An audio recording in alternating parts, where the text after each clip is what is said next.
Tonight we are diving deep beneath the surface, into the depths, into the shadows, into the arms of the dark gods.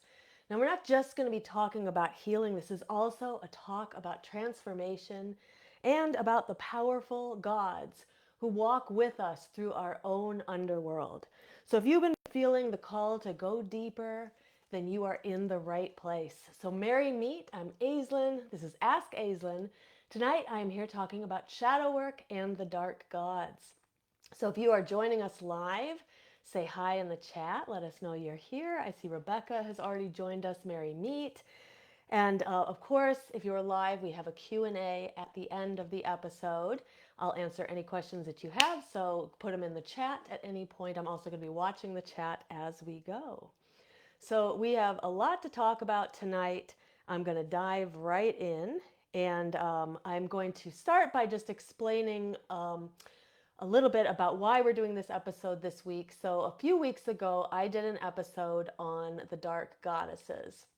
And a while back, I did an episode on the dark deities in general. I decided these are very popular episodes whenever I do the episodes on deities. I decided to go into more depth on some of these deities, and so tonight we'll be talking about four different dark gods. But as I was doing the research for this episode, I found there was so much information. There was more that I wanted to talk about. So we'll be doing another episode in the future, more dark gods and shadow work. So just saying hi to a few more joining us. Glitter's here, and Jamie, Kurt, Chelsea, Amy, Mary, meet everybody. All right, so if you missed the episode from a couple of weeks ago, Shadow Work and the Dark Goddess, I'm just going to drop it in the chat right now if you feel like you want to go back later and watch that.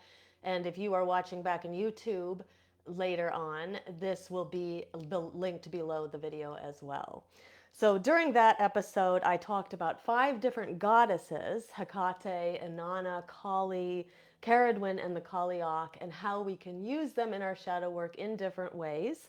I will actually be doing another episode on dark goddesses in the future where we will be talking about Lilith and Persephone, and I'm blanking on a few of the other ones we'll be talking about. But as I was doing that episode, I decided I might as well do one on the dark gods as well. So tonight we are going to be talking about Chiron. We're going to start with Chiron. He is one of my personal favorites. But before I begin, I just wanted to mention when it comes to deities and kind of the use of the word dark, it's when we're using this word here,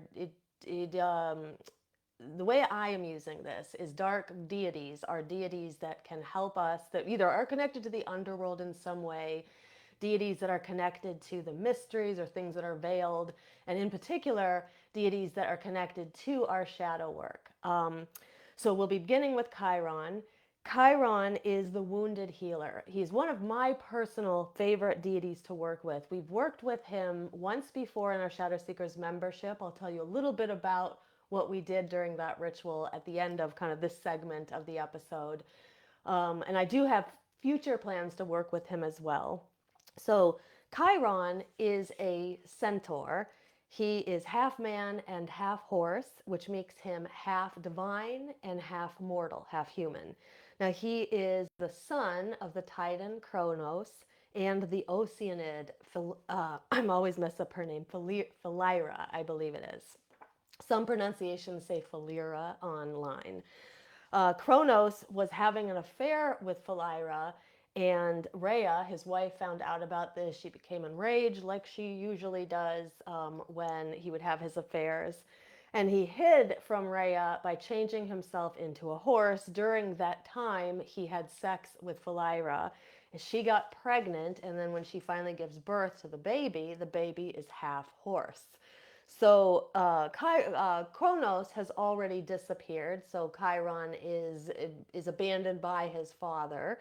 And in fact, in some versions of the story, it's said that he actually Kronos changed himself into the horse in order to sort of lure Philyra near him, and then he raped her. So there's different versions of the story. But regardless, Kronos abandons his son, and then Philyra, who sees this child who is half horse, she becomes horrified. She also abandons him on Mount Pelion in Thessaly. So Chiron is abandoned by both. We'll talk a little bit later, but one way that we can work with Chiron is through our mother wound and our father wound.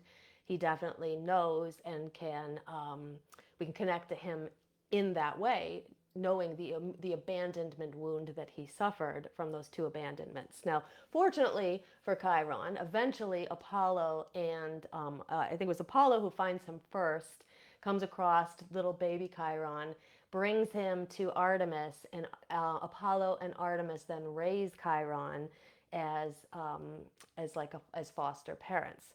Now Chiron was very, very gifted at medicine from a very early age, and he was also friends with Heracles, or Hercules, depending on what version of the myth we're talking about.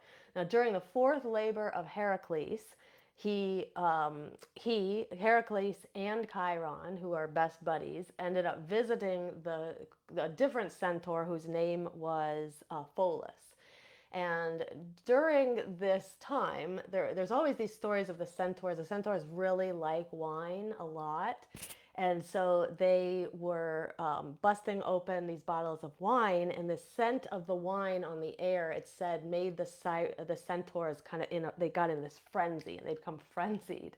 And so they start to fight with each other as friends, of course. So this is nothing like, no one's trying to kill each other, but they're in this sort of like drunk brawl that's going on. Now, during that time, Heracles accidentally shot Chiron with an arrow that was poisoned by the sea monster Hydra. And so anyone who is poisoned by the sea monster Hydra, it's immediate death if you're mortal. This is a mortal wound that would kill a human. But because Chiron is half immortal, he can't die. But he can suffer great and intense pain through that human part of him. So he's in this terrible, terrible, terrible pain. And just like anybody in terrible pain, you're seeking answers, right? And so he searches far and he searches wide for a cure for this poison that he has received. And during this time, he studies herbalism. He gets even better at medicine. And because of all of this, he becomes even greater, a greater healer than he already was. So how we work with Chiron in our shadow work is he represents our own wounded healer.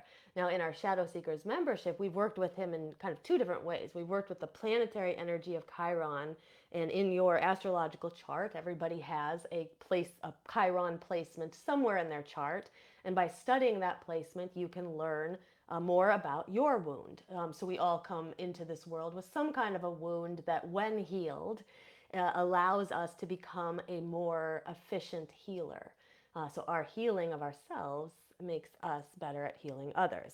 So if you are somebody who is a healer, or you're feeling drawn to the healing path, Chiron is definitely a god that you might want to think about working with.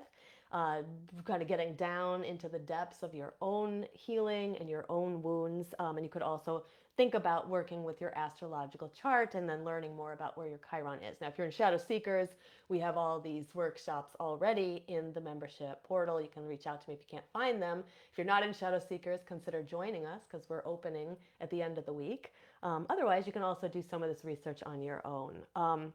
So kind of getting back to Chiron, the role of Chiron in our shadow work, besides being the wounded healer, is teaching us, that our own wounds are the source of our greatest wisdom. And they Chiron represents the part of us that is both a teacher and a student of pain.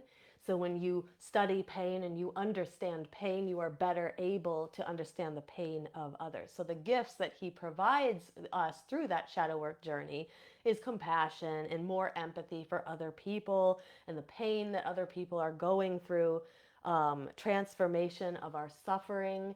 So if you have had a lot of trauma and a lot of suffering and you would like to find a way to transform that, he creates a space for inner alchemy.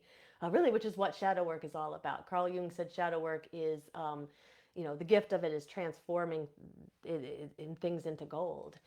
So learning how our pain can become, some of our greatest strengths, or help us find our greatest strengths. So like I said, Chiron is a great option for anybody who is already a healer or feeling drawn to that healing path. But you don't have to be a healer to work with him, because everybody has a wound, and everybody technically is a wounded healer. Everybody has something to teach us. Even if you don't think you're a teacher, you have something to teach others and teach the world. Chiron asks us to explore our own pain and see how it has shaped us, and to also to notice that the path to our cure is our calling, just like it was for him. So one of the things I wanted to mention about Chiron is my connection to the wounded healer archetype from many years ago is honestly what set me onto this path in the first place. And I think that if this moment that I'm about to tell you about hadn't happened, I'm not really sure. Like, would I be in the same place? I'm not entirely sure. But when I was, let's say, I think I was about 19, I was in college, and our beds were lofted over the desks to make more room in the dorm room, right? And so I am not a morning person at all, and I had statistics at, like, 8:30 or 9 in the morning, and it was on the day of the final. I woke up, the alarm didn't go off. I was in a panic, and I missed the top step of the ladder to come out of the loft, and I fell on my back. And so I was never like, I didn't break anything or anything like that. But this set forward, this back pain that I would suffer for the rest of my life. Like, hopefully someday I'll find a way to get rid of it completely, but it is something that I'm always working on. So from that moment, I became a wounded healer. And I remember, like, several years later, being in music school at the time, and picking up a book by John Sarno, a doctor named John Sarno, and the book was called Healing Back Pain: The Mind-Body Connection. And this book was mind blowing to me, because it talked about how, like, real injuries can stick around in the body because they have a need. The person has some kind of an emotional need to keep that pain, or that like a negative energy is not moving properly in that area of the body. And this is just mind blowing to me. And I thought, if even a fraction of this is true, that our mind really could create, or could actually continue an injury past when it should have healed. I was like, more people should be studying this if just a small fraction of that is true. And that is what led me to then pursue a master's degree in psychology, which led me down the path towards helping people with emotional issues and things like that. So I really resonate very deeply with this wounded healer archetype, and with Chiron, which is why he's one of my favorite deities to work with. Now, when we worked with him back in, I think it was last summer is when we worked with him, and he was very profound God to work with. So many of our Shadow Seekers members said to me afterwards, like, it was a very loving connection that they felt to him. Very caring God, very accessible, and he's one that a lot of people don't think about working with, or he's like not necessarily the go-to that people think about when you think of the dark gods. So if you would like to work with Chiron, if you feel drawn to him, again, like I said, most people's experience is that he's very accessible, very loving. Offerings to Chiron are healing herbs of any kind, in particular comfrey, lavender, yarrow, the ones that you think about that really are cleansing and purifying. But offerings don't have to be physical things that you put in a bowl and offer, because something else that you can offer Chiron is your time spent in service to others, because he is a great server himself, right? Symbols of Chiron are the key. So in particular, it looks like this. This is the symbol of Chiron in an astrological chart. So if you become interested in him, you can find this in your astrological chart, or make sure your astrological chart has a Chiron placement in it. But this can be just drawing this symbol can help you connect to Chiron. He's also, other symbols is the horse. Obviously, that makes sense. The arrow, the cave. He went into the cave with Heracles, and it was Pholus's cave is basically where he got shot with the arrow. Caves also, of course, represent the underworld and the unconscious, and your connection to your shadow. And then the caduceus or the staff of the medical field. So that would be another symbol of him because he is such a great healer. So hopefully you enjoyed hearing about Chiron. And like I said, a very accessible God, really great to work with. So saying hi to a few more joining us. Mary Meet, Andrea, and Sonia's here. Mary Meet, everybody. All right, so let us, and so if you have ever worked with Chiron, if you got any experiences with Chiron, if you think you might want to work with Chiron, put it in the chat, let us know. Do you consider yourself a healer?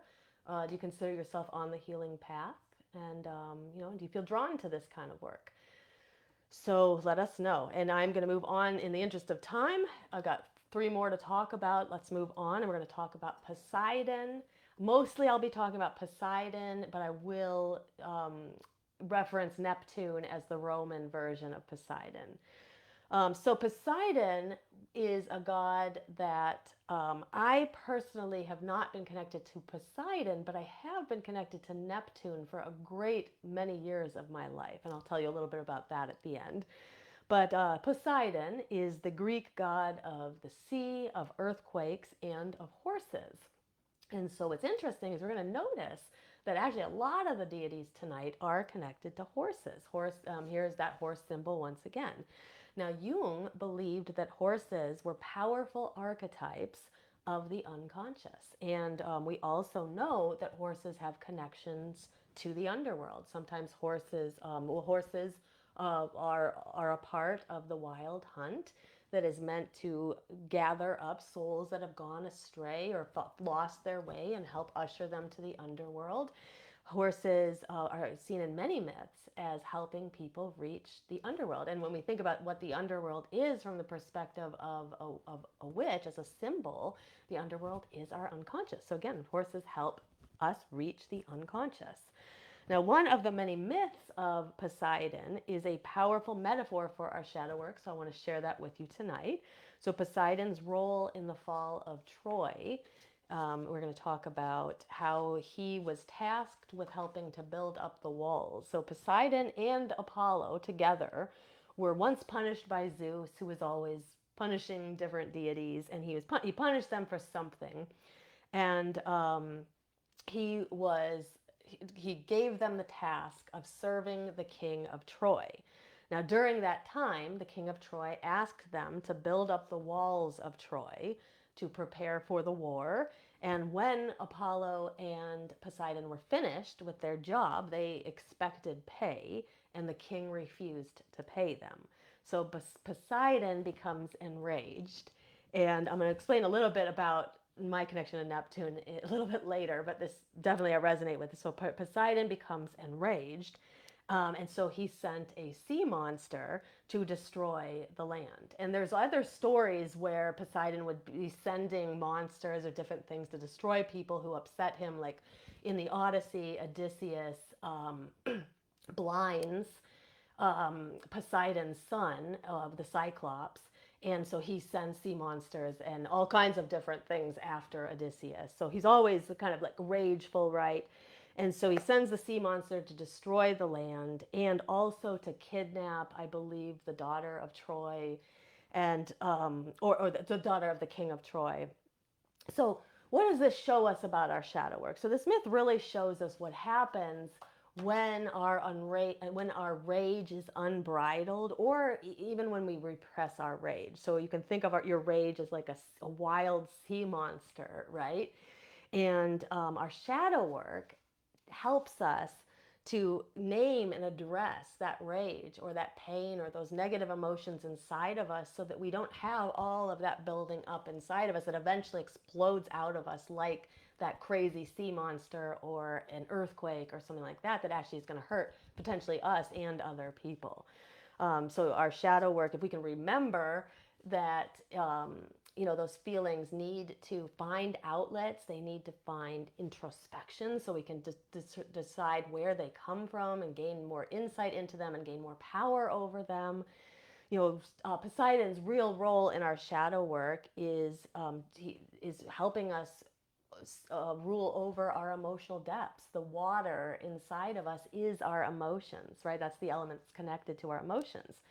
So Poseidon is able to mirror our untamed, stormy sea of emotions inside and help us, figure out how to best work through them, right? So the gifts that he offers us are emotional truth, catharsis. Sometimes it can be very cathartic to just feel your feelings rather than repress them inside of you so they get bottled up and eventually explode. But if we do things like um, allowing ourselves to cry. I think yin yoga, I talk about it over and over and again, but I think yin yoga is so good for people because it relaxes parts of your body that are holding all kinds of emotional tension. And then people will just begin to weep at times as their body releases this tension. And so Poseidon helps us confront our emotions, and especially the ones that we fear, the ones that we tend to repress because we fear them. So he's like a mirror of our raw primal self, and he can kind of show that to us and help us really integrate the shadow, right? Discover what is there. So it's not a mystery. So it's not like we're not at the whim of these unconscious forces within us. We understand when we start to feel that rage, we understand where it comes from, and we know how to better manage it than to just let it build up inside until it explodes. So if you feel like you would like to work with Poseidon, some offerings to Poseidon are seawater. Anything connected to the ocean is a great offering. Seashells, seaweed, blue candles, color blue is connected to him, salt, sea salt. And then again, you don't have to offer physical things that you put in a bowl. You can also offer your emotional balancing and healing. And you working on your emotions, that is an offering to Poseidon itself. Now, symbols of Poseidon are the trident. I have a trident on the back of my neck tattooed there, and I'll explain in a minute why. He is also, his symbol is also horses, waves, dolphins, storms, and again, like I said, anything connected to the sea. So my connection to Neptune is from my band, Neptune's Favor, which was a band that started in 2005 in the Los Angeles area and toured up and down the West Coast at some point in the early 2000s, or close to, I guess it was like 2008 we did that. So when we were coming up with names for the band, I've always, even though the guys in my bands have never been like super into like esoteric studies and things like that, I've always really influenced us choosing names. And so we try to be, kind of democratic about how we would choose the names, and everybody would submit names and we would vote. And I really wanted Neptune. I wanted the word Neptune in the name. And I really wanted Neptune's favor. And my thought behind it was it's much better to be in Neptune's favor than to not be in Neptune's favor, because we see what happens in the myths. When you're in his favor, good things happen, right? And when you're not in his favor, bad things tend to happen. So I really liked the name. The guys, I was able to bring the guys around to be okay with the name too. And then that was our name for years until that band finally disbanded at some point. But even our album had artwork that a local artist had painted a painting based on our album, and it was a octopus coming out of the ocean, and that was the cover of our album. So I really like Neptune a lot, and like, because I am somebody who works with emotions, I do feel that connection to both Neptune and, of course, to Poseidon. So let us know if you feel any connection to Neptune or Poseidon. Have you ever worked with him before? Do you feel like it's a god that you would want to work with? Do you feel like your emotions are pretty balanced, or do you feel like they are not so balanced? And if they're not so balanced, then he might be a good one for you to work with. Okay, so let us move on now to the next deity. So the next one we are going to talk about is Saturn. So Saturn is another great deity. So I have a lot of deities here, obviously, who are Roman and Greek today. We are going to talk about Odin as the fourth deity we'll talk about, and then we have some different ones for the next episode we'll be doing on the dark gods. Saturn is the lord of karma. He is a Roman god who rules over time, disillusion, abundance, and wealth. A lot of times, though, we think of him as the taskmaster. Now, he is a god of periodic renewal and liberation. So Saturn will be the god who kind of rules over the cycles. So, we can't really live a life that is a cycle of just always feeling good. And so we have those ups and downs, right? And the darkness is what teaches us to really value and see the light parts of the cycles when we're in them. And so just like when we look outside at the world around us, regardless of where we live, we do see cycles of the seasons happen, and there are cycles that are more, there's more energy that's alive, and there's more vital energy around us, and there's cycles when we get into the winter parts of the year where there is more death and there's darkness. And so all of that is within us. And Saturn rules over all of that. Now, like I said, he is the taskmaster and the balancer of karma. He is a great teacher. He is a god who I feel a very strong connection to. I have a lot of Saturn energy in my astrological chart and numerologically. And so I feel very much connected to him. I also know, though, that he is the one who comes along with all of those difficult life lessons. So, two ways that we can work with Saturn. Saturn is a god, but he is also a planetary energy. And so we can also work with him as the planetary energy as well. Now, Saturn is a restrictive energy. Whether we're working with the god Saturn or the planet Saturn is a restrictive energy. So where we see it in our astrological chart, that's where we tend to have more restriction, or we may have more difficulties, or maybe where we learn our life's lessons. So let me just tell you a story about Saturn. In fact, this now brings back other characters from earlier today. So talking about Kronos and Zeus in this part of the story. So in the Saturn version, so the Kronos story of Zeus, which is the more well-known one, in the Saturn version of this, it is actually Jupiter instead of Zeus, who is hidden by Saturn's wife Ops. But let me tell you this story. So there was a prophecy that Kronos would be overthrown by one of his children. And so when he heard this prophecy, and so just backing up, just so we're clear, it's Kronos and Saturn. We're talking about essentially the same deity. So when Kronos Saturn hears that he's going to be overthrown by one of his offspring, he decides to nip that in the bud. And so when Rhea gives birth to a baby, not only is he off cheating on her all the time, but he also steals the baby and he eats it.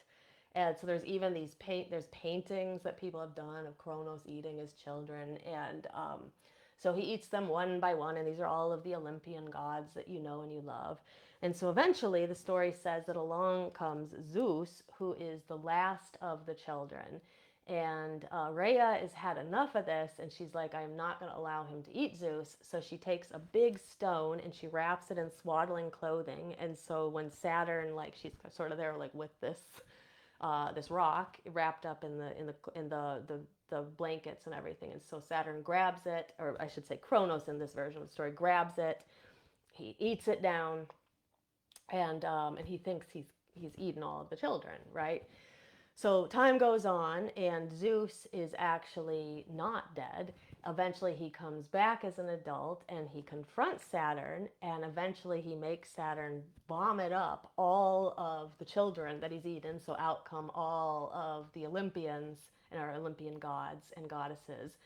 And then the last thing that comes out, I can't remember if it's the last thing or the first thing. You would think it would be the first thing since it's the last thing he ate, but out comes the big stone that he ate, thinking that it was baby Zeus. That lands at the Oracle of Delphi, and that is the Omphalos. So Omphalos translates to belly button, so it's like thought to be the navel center of the world. And then that also happens to be where the Oracle of Delphi is. So, very, very interesting story, obviously. So I think that one of the lessons that Saturn teaches us is that our shadow work can feel very much like being devoured at times. So those who do shadow work on a regular basis know that it is not easy. and it's not meant to be easy. The things that are worth the most in your life are usually not the easiest things. And so when we're able to manage our expectations about how this works, like Carl Jung said, the gift you receive is gold. It's like the alchemy of the soul. You become so much more clear in your thinking and who you are, in your ability to connect to your higher self when you're doing long-term shadow work like this. The things that normally bother you, you can often see through them, and either they don't bother you as much, or sometimes you can even see through the veils and your intuition will tell you it's not even something to worry about. So it's just, there's so many benefits of shadow work, but the going through it sometimes feels like you're being devoured. And so this story of Saturn helps us better see that. Now, Saturn is also a really good deity to work with if you, during a Saturn retrograde. So during the retrogrades, we have perceived backwards motion of planets, and then the realm that that planet rules over is a place where you can do a lot of internal work. Now, as the taskmaster and the teacher and all of that, so when Saturn is retrograde, this is often where like big lessons can happen. And also you have the time to evaluate past lessons. So it's a really, or past things that have happened to you. So it's a really great time for your shadow work. So I always say, like, Saturn is retrograde for, well, let's see, it's going to be retrograde on July 13th to November 28th. So it's usually set retrograde for like 4 to 5 months of the year. And at least the past few years, it's always been in those summer months. So it's a really good time to be doing your shadow work now, starting it now, and doing it through the summer, because this is such an aligned time for you right now. Now, if you decide that you want to work with Saturn, offerings to Saturn are black coffee, dark rum, tobacco, very dark things, grains, bread, dark fruits, fermented fruits are also good, black candles, and then again, like I said, it doesn't have to be physical things you offer in a bowl. You can offer time itself, because he is the keeper of time, and he's God of time. So you can offer your time doing your shadow work, journaling, or doing your shadow work exercises, or something like that is a offering to Saturn. Discipline. If you are somebody who has hard time being disciplined about the things you need to do, discipline itself, or working on your discipline, is an offering to Saturn. And then also acts of self-responsibility. So if you take responsibility when other people aren't, a lot of people like to shirk their responsibility and act like what's going on outside is always everybody else's problem or fault. But when we can sort of remove people, that's the whole point of shadow work, is to remove them, let them trigger us, or let them kind of irritate or irk us, so that we know what's in our shadows. But then we have to sort of remove their role, and we got to look at what this is actually doing on the inside, internally. Why is this an issue for us? That is the shadow work, not trying to fix everybody else or figure out what their role is. It's figuring out our own role. And so that in itself, that act of self-responsibility, is also an offering to Saturn. Now, you can work with Saturn for dealing with ancestral trauma or with ancestral karma as well, because he is a god of karma. And so if you feel that your ancestral line has some karmic baggage that needs to be cleared, he's a great god to work with. He also is good for working with when you have patterns of avoidance. So if you're avoiding something, he won't let you avoid it. He's going to put it in your face over and over and over again. So he is a good one to work with for that. Or if you're having fear of commitment, again, he forces you to have discipline and stay committed. So great god to work with. Like I said, one I feel very connected to because of all the Saturnian energy in me. But let us know. Have you ever worked with Saturn? If you are in our Shadow Seekers membership, we have some workshops on Saturn return. I have plans to do more work with Saturn in the future. And we had a ritual we did with Saturn, but I'm going to be redoing it. So we have good plans to work with him in the future. But let us know. Do you work with Saturn? Are you interested in working with Saturn? Where are you at with being self-disciplined and kind of working with your karma and things like that? So I see in the chat, Jamie said that Poseidon is not a god that she regularly works with, but since she was a small child, her family and her have taken a yearly trip to the beach in Florida. She said, maybe it's because I'm a Pisces, but I love the water and especially the ocean. She said, I always do a little connection thing with the ocean and most often with Poseidon, as he is the ocean deity that she's most familiar with on a yearly basis. Definitely relate to the unleashed rage, for better or worse. Yeah, and a lot of people can relate to that too. And it's what happens. It's when we can't necessarily always find ways to deal with it. It sort of it builds up inside of us. But yeah, I have the very much the. I was born in Florida. I have a very much this always have had this connection to the ocean, and I think that was my initial connection to Neptune when I kind of named my band after him, and sort of to me, I felt like we evoked him every time we played because we were playing music, in a band named after him. Okay, let's talk about the final one on the list, and that deity tonight is Odin. Odin is a very popular deity. So I would say, like, of all of the, like Odin, Hecate, these are deities that I notice that when we talk about them, videos that talk about them, we get more views on these videos because these are very, very popular gods. Now, Odin is a Norse god. He encourages us to find inner reflection. So you see, each of these deities, like I said, the way that we're using the word dark here tonight, these are deities that in some way connect to our unconscious. They're deities that we can use to explore our internal environment. And Odin, his own, I'll tell a bit of the story of him, but his own hanging from the tree Yggdrasil is very symbolic of that kind of reflection and internal work that is required of our shadow work.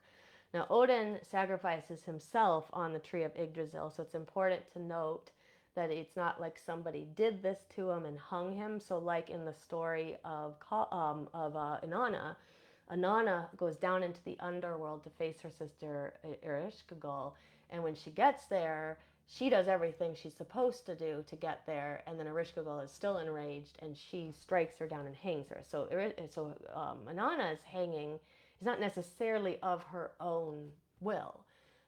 Odin, though, sacrifices himself for a very specific reason in order to gain wisdom. And so he does it voluntarily. And so I think in a lot of ways, we can connect to that. You do your shadow work voluntarily. No one is forcing anybody to do it. And we can't force others to do it. And so what you may notice with your shadow work is that you start engaging in it. You start feeling better. You start having better boundaries, and other people around you, it starts to sort of rub against them because they're not really ready to heal. But we can't force them to do their shadow work. Hopefully, they watch us and they see the incredible changes that we're making, and maybe it makes them eventually think about doing their own. But we can't force anybody to do it. So just like Odin, we hang ourselves on that tree voluntarily because this is the kind of work we've decided will take us to the place that we want to be, because we want to be here for spiritual evolution. So he hangs himself on Yggdrasil for 9 days. The number 9 is symbolic of initiation. If you think about there's 9 is a very important number in numerology, of course. 9 months of human gestation. We often will cast a circle 3 times, and then 3 times 3 is 9 times. And so sometimes people will cast 9 times, or they'll seal the circle, or they'll do something in patterns of 3s and 9s. So the number of our kind of initiation into the unconscious comes from that number 9. Now, Odin is pierced by his own sword, so it's a self-inflicted wound. So again, this isn't people doing this to him. He's doing it himself. I don't know why I always say his own sword. It's a spear, his own spear he's pierced with. So self-inflicted. What that again, it again highlights the idea that wisdom does require some kind of sacrifice, and you've got to do it yourself. You've got to be the one to initiate it. But through this, of course, Odin eventually gains the knowledge of the runes. So how does the story parallel our own shadow work? Well, first of all, hanging from the tree is entering the underworld. It's entering the void. It's sitting with the discomfort. It's making the decision that I'm going to be here, exploring my inner depths which is going to draw up things that I am not going to be pleased to see, right? It's not all rainbows and hearts and sunshine when we get into the shadow. But like Carl Jung says, I mean, this is the way forward into the light, is to go through this stuff. Now, Odin's self-sacrifice with wounding himself with his own spear. This is letting go of our pride.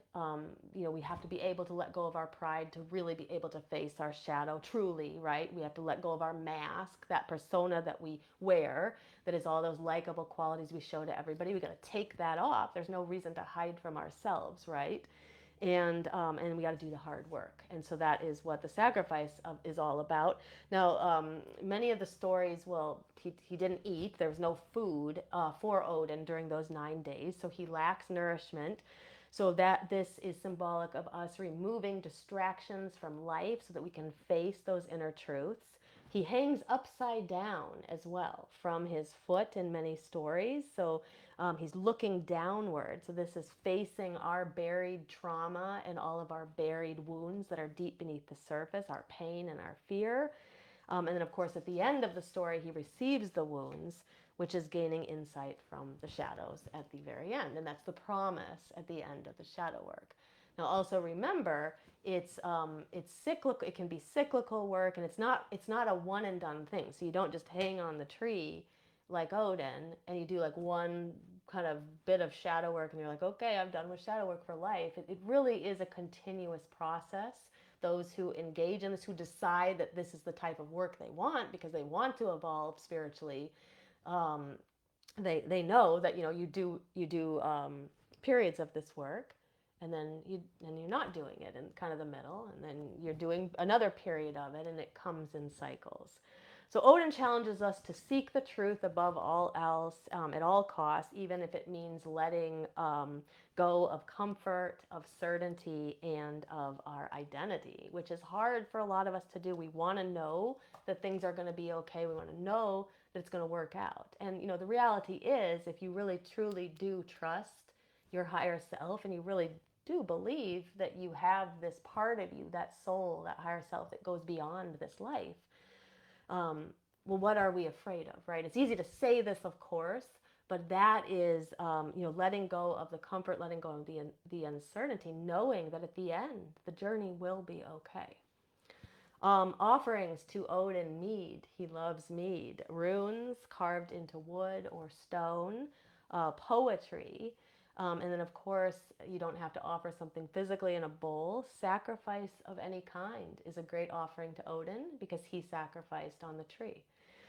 So that can be a sacrifice. Sometimes people will do short, temporary bouts of fasting is for a religious reason, to basically give it as an offering to Odin, or you can sacrifice something that is precious to you. I talk a lot about sacrifice at Lunaza. To me, Lunaza is a holiday of abundance, but also sacrifice. So we always talk about what can you give back. So whether that's time or money or attention or something to someone in need, that can be a fair sacrifice too. Symbols of Odin are the runes, ravens. He has his 2 ravens, Hunin and Munin. Spears, the world tree, and of course the number 9 is a great symbol of his. So I hope that helps you. If you're somebody who works with Odin, we'd love to hear from you. If you're somebody who feels drawn to Odin, we'd also love to hear from you. And again, in our Shadow Seekers membership, we worked with Odin quite some time ago. We work with him at Yule. We've worked with him at the last 2 years for Yule, and then we did do a ritual a couple of years ago about being the hanged man, and being what kind of evoking that archetype so that you are better able to do your shadow work. So that ritual was really great, and I plan to actually improve it. So there is, we're going to be working with Odin in the future in Shadow Seekers as well. So if you're in Shadow Seekers, that to look forward to. And if you are not in Shadow Seekers, consider joining us because we are opening at the end of the week. So I hope you enjoyed this episode, of course, about these 4 dark deities. So like I mentioned at the beginning, so much came up for me when I was doing this episode, preparing for this episode, that I decided that we need another episode. So just like I'm going to do an additional episode on the dark goddesses and talk about the ones I didn't cover in the first one, in episode 138, I will also do another episode on the dark gods. In particular, I'd like to talk about Pan, Hades, Anubis, and Shiva are 4 that came up on my list, but I may add to that as well. So I love talking about deities, and so expect more episodes in the future on them. And again, let us know, even if you're watching back in replay, let us know, have you worked with any of these 4 gods? Do you feel called to work with any of them? Of course, when it comes to our shadow work, you don't have to work with a specific deity. First of all, you don't have to work with deity at all. You can absolutely do your shadow work without working with deity. But I do think that there is this unique way that as witches we can do our shadow work that gives us additional methods that other people who are like living in the muggle world don't have. We can work with ritual. We can work with dark deities. We can work with our astrological charts. So there's a lot of things that we get to do that they don't even consider doing. And these help move our shadow work path forward. So looking forward to future episodes on the dark deities. But again, you can work with any deity. So if you have a patron or a patroness, of course you can work with them too. It doesn't have to be one off of my list. But I like doing the episodes to give you some options, and sometimes even if you don't decide to work with that deity, just hearing their mythology can sometimes trigger something for your shadow work, and help you figure out what to work on next. All right, so let us open it up for the Q&A, and I got a couple questions that were left for me, so I'll start with those, and then anybody who is live, feel free to put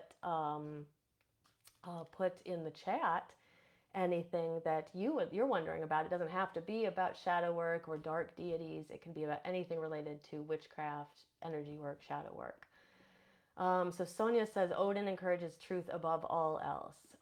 Yes, so he is definitely a truth seeker. And, when we are in our shadow work journey, that is what we are seeking too, is truth, right? Truth and wisdom. So that's why he can be such a good one for shadow work. Jamie says she's always been drawn to Odin as a figure who sacrificed himself for knowledge, something that she really resonates with.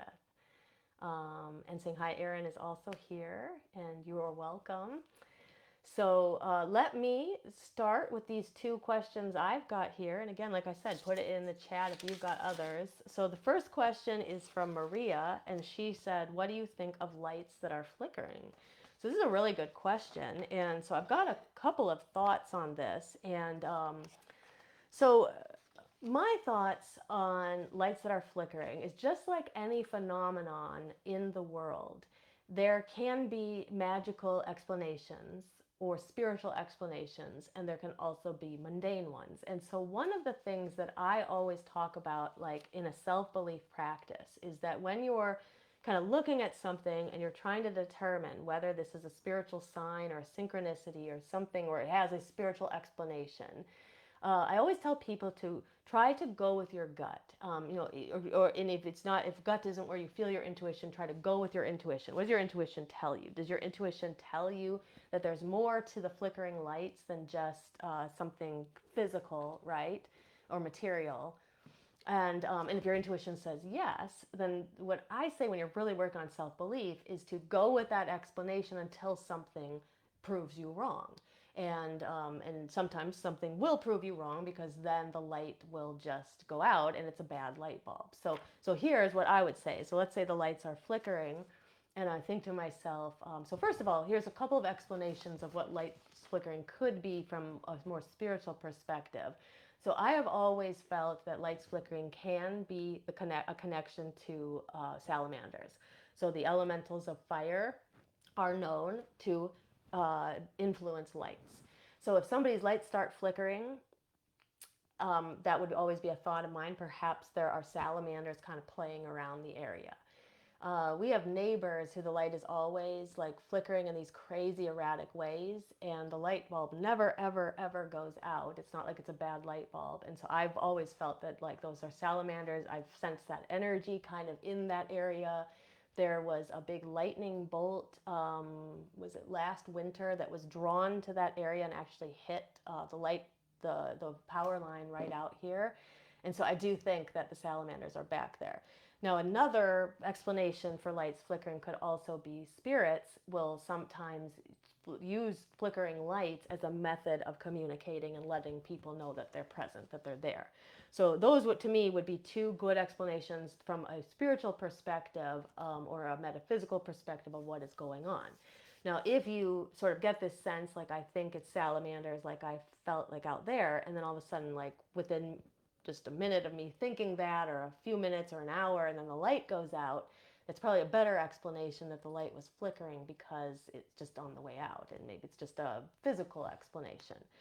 And then I can discount that as just something that's physical. But I have a light inside my house that for about 3.5 years it flickers every once in a while. And when it first started flickering, I thought salamanders or a spirit or something like that. And then I waited to see if it would go out, because that's what should happen if it's actually like a bad light bulb. And it's been going on for 3.5 years. Just periodically it will start. And so I do believe that that is something more spiritual. So I hope that helps. But those would be like my kind of feelings on what it could mean when lights are flickering. Of course, if you're live, share some of your thoughts on it too. We always love to hear what others have to say about it. Um, and then I have a question from Andrea. She said, before you work with your pendulum, do you clear your mind first so the answer isn't so much influenced by your thoughts or your energy? She said, I just recently did some work while being very emotional, and I feel the answers aren't accurate due to my overwhelming emotions. Okay, so yeah, you are spot on. So when you are doing any intuitive work, this is why we talk about grounding first for intuition. So if I am in a very emotional state, I don't do as much pendulum work as I do cards. But I, for the life of me, would not be able to draw cards if I'm super emotional, because I'm just not in a grounded enough state to be getting truly intuitive reading. So if you are using your pendulum, sometimes we are in these sort of like anxiety provoked states or emotional states of distress, and we want to go to our tools and we want answers immediately. And most of the time, unless you're very, very seasoned at doing this, you're not going to get much that makes much sense when you're that ungrounded. So what I suggest is try to do the grounding tree meditation first, try to do some breath work first. If that still doesn't help bring you down into a more like even keeled mental state, it's probably wise to try the reading at a later time, when you're not overcome with all of those emotions, because you're just going to get a better reading. Now, sometimes some people feel that they can't ever really let go of their emotions well enough to be able to read for themselves. So there's some people who just can't read for themselves at all, because of that. But I think anybody can learn to, as long as they can learn how to ground. And again, remember, the root chakra is so intimately connected to the third eye, and that's why we need that grounding to make sure that our the readings that are coming through are accurate. So hopefully that helps. And I would just try your reading again when you're feeling a little calmer, and then compare it to what you got when you were more distressed. So okay.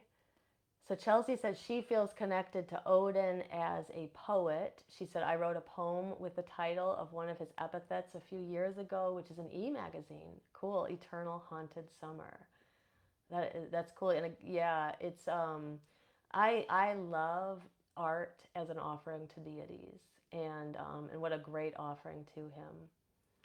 I love Odin so much. Oh, and then Chelsea said she's been thinking about getting a tattoo of is it Ansus? I don't know how to pronounce some of the runes, but she's been thinking about getting that for quite a while. Um, Very cool. Okay, so keep the questions coming if you want. So I am going to tell you a little bit about what's coming up. There's a lot coming up. So let me shift into that now, and that'll give people who are live space to put in questions and comments. And anybody who's watching back in replay, you can also leave your questions, because I'll go back through the feed later and I'll answer anything that I didn't answer during the live. So coming up on 5/22, which is 2 days from now if you're watching this live, or very soon from now, we have a shadow work ritual coming up. So once a year, I do a free ritual, a free shadow work ritual, and I usually do it at the very end of May. And so this ritual is about letting go of fear and releasing negative energy and emotions. So every year I do the ritual a little bit differently. So even if you come to this in the past, come again. We always can. Who doesn't need to release some negative energy and emotions, right?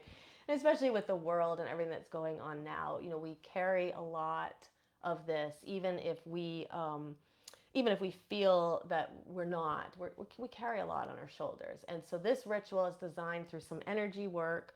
We're gonna basically purge ourselves of some of these negative emotions and energy, and then we're going to do some shadow work and some candle magic around letting go of some of our fears. And so the idea here is that we clear all this out. And so it's actually a great time of the lunar cycle to be doing it, because on Friday we enter the balsamic phase of the moon. Today is third quarter, so we're entering the final 7 days of the lunar cycle. So it's a great time to be going inward, doing shadow work like this. We'll be working with the goddess Kali, who is a kind of a destroyer of the ego. And so she helps us destroy that mask that we wear so we can really get deep into the shadow. She's a very compassionate goddess. Sometimes people are a little freaked out by her, by the way she looks, but she's a loving goddess and very compassionate. And many of the people who have done this ritual in the past said that she reached out to them and they felt such love and care from her.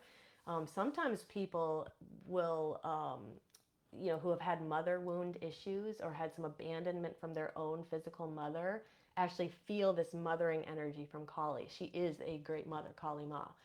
And so I love working with her. She is one of my favorites, and I love sharing her stories with people and sharing these exercises with you. So I'm really excited to bring this ritual to you once again this year. So if you've come to it before, you know how good it is. Come again, join us again. And if you've never been to this ritual, consider joining us. So it's at 5:30 p.m. Pacific, 8:30 p.m. Eastern on Thursday, May 22nd. It's on Zoom, and you will be able to learn more about this a couple of places. So if you're in our our Body Mind Witchcraft Facebook group, which is where we're live right now, anybody here, there's a lot of posts in this group right now that have the Zoom link and more information about what to gather for the ritual and what to expect for the ritual. If you're on our mailing list, you will receive emails this week, should have already begun receiving emails that will give you the Zoom link and the list of what to gather and how to join us and everything. So if you're not on our mailing list, I'm going to put the link in the chat. This will also be in the description of the video for those who are watching back on YouTube later. If you sign up here, it will put you on our mailing list, and you will also receive a free copy of The Witch's Guide to Shadow Work. So join if you're not on the mailing list, and you'll never miss any of these events. So hopefully you will join. If you're watching in YouTube later, the link will be below the video as well, so that you can join us. If you're not able to come live, we will feed this back to YouTube, and it will be in the Body Mind Witchcraft Body Mind Witchcraft Facebook group afterwards. So the replay will be available. It will also be sent out to everyone on the mailing list. So don't worry if you can't come live. You can still take advantage of this ritual, which again is just so good. I highly recommend you join us. So that is what's coming up. And then the following day on 5/23, our Shadow Seekers membership is opening. We've been closed for 6 months. It's the longest time we have been closed since we opened back in September of 2022. We're opening back up again. We have a number of spots available for those who would like to join us. So if you are interested, like if you really liked this episode and it sounds interesting to work with dark deities and shadow work, our membership is the membership for you. We have one ritual every month where we do some kind of shadow work or energy work. We have a workshop every month on topics related to witchcraft, shadow work, and energy work. And we also have alignment practices. We have yoga. We have Kundalini energy exercises. We have breath work. We have meditations. And all of these tools are meant to help you in your spiritual journey as you do your spiritual evolution. So this is what will help you increase your intuition, your self-belief, and and kind of really help you step into your power as a witch or as a magical practitioner. Now, our Demystifying Witchcraft course will be opening in June, and that teaches you all of the building blocks of witchcraft. So from casting a circle to calling quarters to calling deities to spell work. So that is available, will be available to the public in June, so you can watch for that. But at least presently, Shadow Seekers will be open next week. And then on 5/27, I don't know the episode title yet, but we might be just going forward and just doing more dark goddesses, but I'll have to decide soon. And but we definitely will have an episode on 5/27.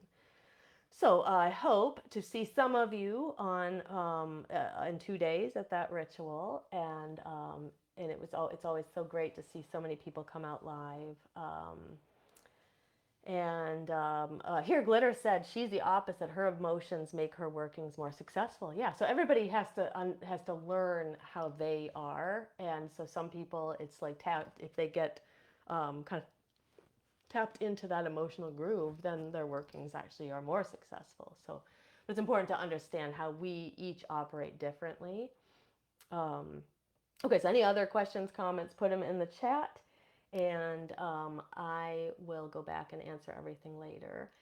So leave a heart if you like this video. That way we can get this out in the feed of more people. And go ahead and subscribe to our Body, Mind, Witchcraft YouTube channel if you have not already. We are at over 1,000 subscribers now, and our next piece that we're working on is getting to 4,000 video view hours for the year, and that will allow us to monetize the channel. So it's a big deal. So go subscribe to the channel, go back, watch some of our old videos. There's like over 100 videos on all kinds of topics related to witchcraft, shadow work, and energy work on there. And go watch some, and you'll help us out. And of course, sign up for the Witch's Guide to Shadow Work and our mailing list if you haven't already. All right. Well, until next time, blessed be, and see you soon. See some of you on Thursday at the ritual. Blessed be.